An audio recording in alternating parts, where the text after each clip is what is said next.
Wherever you walk in Windsor, the evergreen summit of Eildon Hill stands sentinel over streets of timber and tin as one of Brisbane's most recognisable landmarks. At 274-foot, Eildon Hill offers sweeping 360-degree views over Brisbane and surrounds, from Cunningham's Gap to the Taylor Ranges, the D'Aguilar Ranges and the Glasshouse Mountains in the north. The traditional owners of this land, the Turrbal-speaking people, use the hill as a vantage point to view tribal movements as far away as the Border Ranges, Moreton Bay and the Taylor Ranges, and also to view the activities of white settlers. Eildon Hill was also used as an above-ground burial site, with one resident recalling ceremonial burials where the deceased was wrapped in bark and placed in the fork of a tree. After white settlement in the mid-19th century, the area became known as Eildon Hill, named so for its resemblance to the Eildon Hills near Melrose in Scotland. In legend, these ancient hills held caverns where King Arthur and his knights lay sleeping. Eildon Hill was proposed several times for the vice-regal residence. However, this was not to be, and in 1860 the Governor's House was erected at Gardens Point. The first Governor of Queensland, Sir George Bowen, certainly still found great pleasure in bringing visitors to the hill owing to its beautiful scenery. Instead, the hill and surrounding land were purchased in the name of Sarah Sophia Bartley, wife of Brisbane colonial luminary Nehemiah Bartley. Pioneer, businessman and author Nehemiah Bartley also collected many of the hilltops in Brisbane in the Crown land sales. In addition to his Eildon Hill purchase, he also bought land at Bartley's Hill Ascot, Hamilton Hill, Highgate Hill and Spring Hill. The failure of the Bank of Queensland in 1866 caused him heavy financial losses, and he sold off his hilltop properties at deflated prices. 17 acres of Bartley's land in Eildon Hill was purchased by the Reverend George White, including the summit, adding to the 47 acres he had already purchased in the Crown land sales of 1858. He established a congregational church which initially operated out of a slab hut in the 10th Avenue area of the hill. In 1863 he built the residence Eildon, from which services were run, until, owing to the growth of the parish, the church was moved to Lutwich Road. Much of White's land holdings were subdivided and sold, first as the Eildon Hill Estate in 1885, and the remainder as the Eildon Tower Estate in 1887. In order to encourage sales, a timber tower was erected on the summit to allow prospective buyers to fully appreciate the views from the hill. This tower was later blown over in a storm. The area occupied by the Grand Residence Eildon gave way to the Wilson Ophthalmic School Hostel, opened in 1930.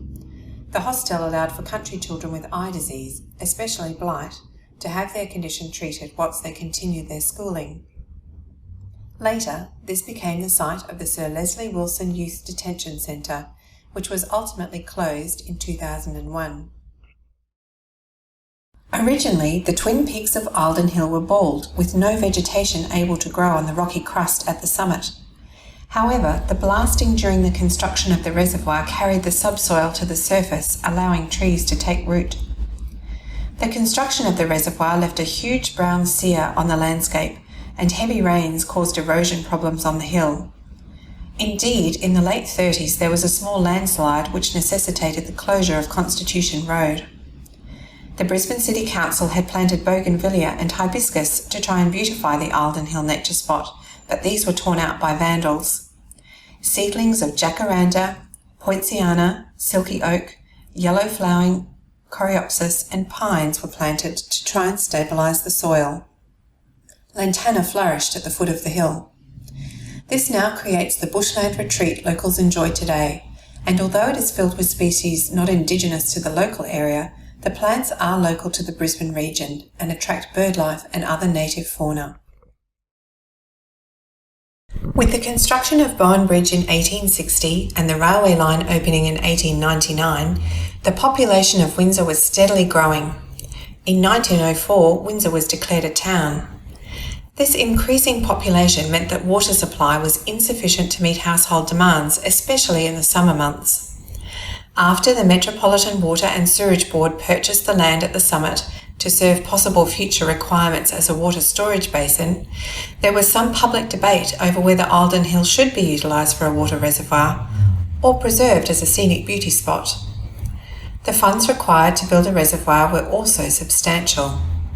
Ultimately, the Greater Brisbane Council approved the construction of a reservoir on the site in 1925 to service the local area with water pumped from Mount Crosby. Water and sewerage supply engineer John W. Pert began plans for the reservoir as early as 1915, and detailed plans were completed in 1929. The reservoir was built in 1929-30 by manual labour. The arduous task of digging was carried out by crowbar and pick and shovel, with the assistance of a steam-powered shovel with a small crane. The spoil was carried away by horse and dray or in large hoppers which moved around a rail track on the rim of the hill. All the concrete piers that hold up the roof of the reservoir were poured by hand on site and lifted into position with the assistance of the steam crane. 2 men died in the construction, and at least one was injured when his leg was caught under a wheel.